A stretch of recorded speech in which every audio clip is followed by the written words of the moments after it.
Former African heads of state say universal access to quality education and the retention of skilled labor are the only way to achieve Africa's developmental goals.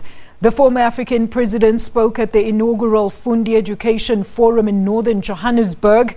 The forum saw the former heads of states in a discussion around solutions for the enablement of Africa's economic growth through education. A conversation between former heads of state from East, West and Southern Africa. The subject of their debate, the role of education in Africa's developmental agenda. According to the United Nations Educational, Scientific and Cultural Organization, or UNESCO, more than half of children of primary school age are currently not in school in Africa. Studies also show that sub-Saharan Africa has the highest rate of education exclusion. Professionals leaving for greener pastures overseas is also a challenge. I just wanted to touch on the point about our young people going away and not wanting to come back. I think we must also accept as leaders that we are to blame. The biggest employer in any of our countries is the government. And the young people out there who are educated would like to come back here to either government jobs or parastatal jobs and so on. If we don't have a proper system of allowing the people to come into this system without other considerations, such as tribalism, such as whose child it is, and so forth, a lot of young people will not come back. If you build a road, people will see the road physically. You bring power, people will see it. But sometimes when you invest in education, it looks less tangible. Because, okay, you have given scholarship to 1,000 youth, 10,000 youth, you are not seeing the youth. I say, where are they?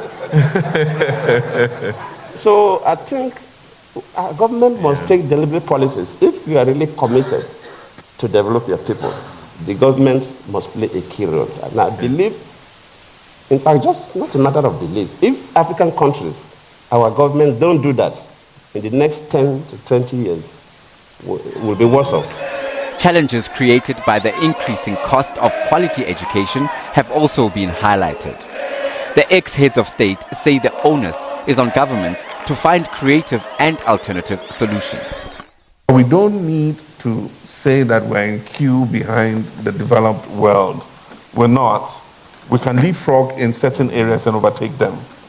I mean, Asia is producing more mathematicians and computer technicians and people knowledgeable in technology than many of the Western countries today.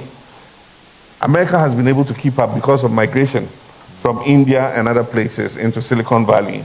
I don't know what Trump's migration restrictions are going to cause, but it has assisted America. It has been beneficial to America. America could not continue to be at the cutting edge of technology if you didn't have all those Indians and all those Asians migrating into America.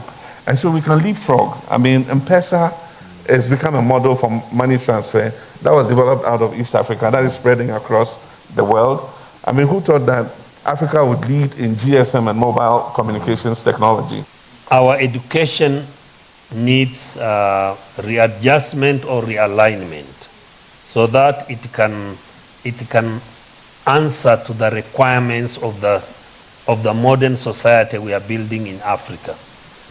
And that realignment must also answer to the problems of economic development so that we can have sustainable development, which in the process will also have ability to carry the burden of educating our young people.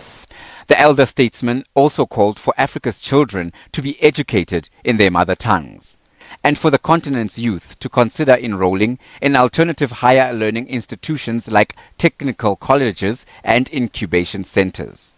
Dumalo Moshadi, SABC News, Johannesburg.